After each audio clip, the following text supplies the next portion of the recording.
Good morning dear students. आज मैंने जो आपको टॉपिक शेयर की है वो है exercise C D E and worksheet, जिसमें आपको एक्सरसाइज सी डी ई तो सी डब्ल्यू मैंशन करते हुए अपने रजिस्टर में राइट डाउन करना है एंड वर्कशीट आपको होमवर्क में सॉल्व करनी है। तो मैं आपको इसको एक्सप्लेन कर देती हूँ एक बार। सी में आपका गिवन है complete the following paragraph. Paragraph means आपको गैप फिलिंग दी हुई है, आपको इसको सेंटेंस पढ़ते हुए सुटेबल वर्ड्स के साथ फिल करना है, जो मैंने फिल कर दिया है। फर्स्ट था आपका the dash of India is responsible for holding election in the country. हमारी कंट्री में कौन रेस्पॉन्सिबल होता है इलेक्शन कंडक्ट करने के लिए? Then election commission, it has introduced several reforms to make process in the order of remove malpractices in the election. ये क्या करती है, ये जो कुछ बुरे काम होते हैं, बुरे तरीके यानी कुछ अलग से काम जिसमें आपकी वोटिंग होती है, जो फेक वोटिंग होती है उनको रोकने का, रॉन्ग काउंटिंग को रोकने का, ये सारा काम करती है हमारी इलेक्शन कमीशन। नेक्स्ट है electoral rules is issued to all voters so that voting can be free of errors. और सभी पर्सन को इलेक्टोरल रोल्स दिए जाते हैं जिससे कि जो हमारी वोटिंग होती है, जो इलेक्शन होते हैं, वो उनमें गलतियाँ नहीं हो। One person is equal to one vote. The options of NAQI was added to the environment by order of the Supreme Court. Environment की देखरेख के लिए NAQI को ऐड किया गया था। Exercise D, short question answers है।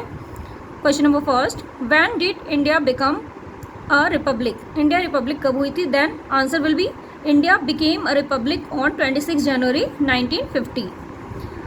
सेकेंड क्वेश्चन है आपका, why is the constitution important in the construct of Indian democracy? Indian democracy में कॉन्स्टिट्यूशन ज़रूरी क्यों है? Then answer is the constitution is important in the context of Indian democracy because a constitution is a set of principles and helpful in the development of fundamental laws that govern a country and gives people their fundamental rights. Constitution क्या होता है हमारा? वो set of rules होता है, उसमें principles होते हैं जिसके थ्रू गवर्नेंस इजीली हो सकती है किसी भी कंट्री की या किसी भी नेशन की।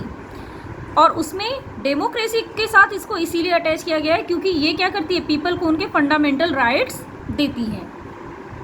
Question number third, name some countries which have become democracies recently. जो अभी रिसेंटली डेमोक्रेटिक हुए हैं उनके नेम बताने हैं। Then these countries are Nepal, Myanmar, South Africa, Vietnam, Malaysia and South Korea. Then है आपका question number first, long question first में आपका आ रहा है, What are the key elements of democracy? Democracy के की एलिमेंट्स कौन कौन से होते हैं?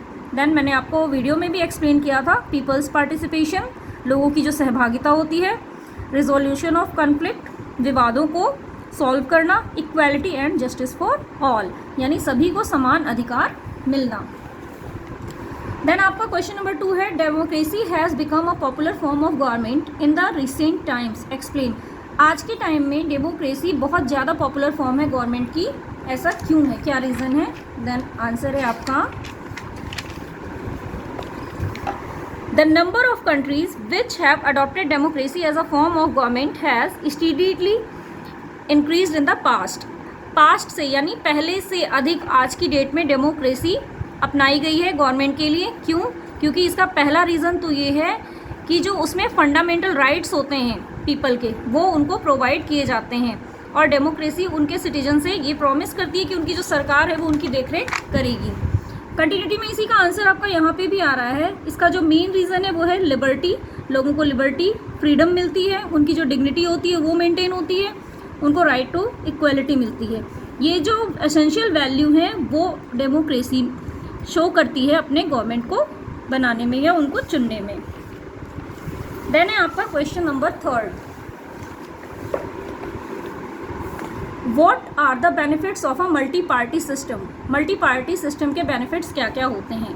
मल्टी पार्टी, मल्टी का मीन्स होता है बहुत सारी, पार्टी यानी जो पॉलिटिकल पार्टी होती है यहाँ उससे मतलब है आपका, यानी बहुत सारी पार्टी का जो सिस्टम होता है किसी भी कंट्री में, उसके क्या बेनिफिट्स होते हैं? तो ऑब्वियस सी बात है, सपोज आप किसी भी टॉपिक पे कोई 1% डिसीजन ले रहा हो और कहीं पे कोई 5% डिसीजन ले रहा हो तो उनमें अंतर आएंगे। वो पांचों अपने अपने व्यूज़ रख सकते हैं और उसमें जो करेक्ट होगा वो उसको चुन सकते हैं। Then first is it shows democracy in the nation. सबसे पहले तो ये क्या करती है, हमारे नेशन में डेमोक्रेसी को शो करती है। सेकेंड है a variety of opinion can be seen in term of political representation. किसी भी टॉपिक पे पॉलिटिकल रिप्रेजेंटेशन के टर्म में बहुत सारे विचार देखे जा सकते हैं और उनमें जो सही विचार होते हैं उनको अपनाया जा सकता है। Question number 4, state parties perform an important role in our country, explain. अब स्टेट पार्टी का क्या रोल होता है हमारी कंट्री में, उसको एक्सप्लेन करना है। देन स्टेट पार्टी तो क्या होती है, जो स्टेट की देख रेख करती है। हमें पता है हमारी कंट्री में 28 स्टेट है, तो हर स्टेट की एक पर्टिकुलर पार्टी होती है। तो अब इनका क्या रोल होता है। There are many states parties in India which only function in their respective states. और वो पार्टीज मेनली स्टेट पार्टीज का वर्क होता है, वो अपने स्टेट की देख रेख करती है, उसके लिए होती हैं, उनके लिए काम करती हैं।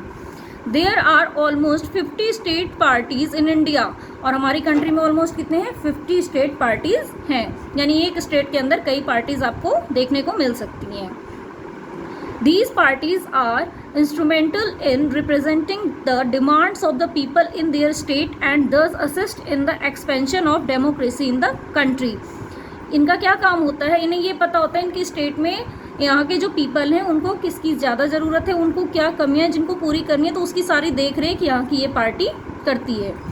Some well known state parties are Assam Gana Parishad, Shiromani Akali Dal, Telugu Desam party and आम आदमी पार्टी। ये कुछ नेम गिवन है जो स्टेट पार्टी को शो करते हैं। ये तो आपके एक्सरसाइज के आंसर्स हैं एंड ये आपकी वर्कशीट है। नोटा मैंने आपको एक्सप्लेन किया था, आप चाहें तो वीडियो दोबारा देख लीजिएगा। आपको ये पैराग्राफ पढ़ना है अच्छे से एंड देन जैसे आप अनसीन पैसेज सॉल्व करते हो इससे ही गिवन ये क्वेश्चंस हैं जिनको आपको होमवर्क में सॉल्व करना है। Then try to solve it. और अगर तब भी लगता है आपको कोई प्रॉब्लम है देन आप अपने गिवन टाइम पे मुझे कॉल या मैसेज करके पूछ सकते हैं। Have a nice day, thank you.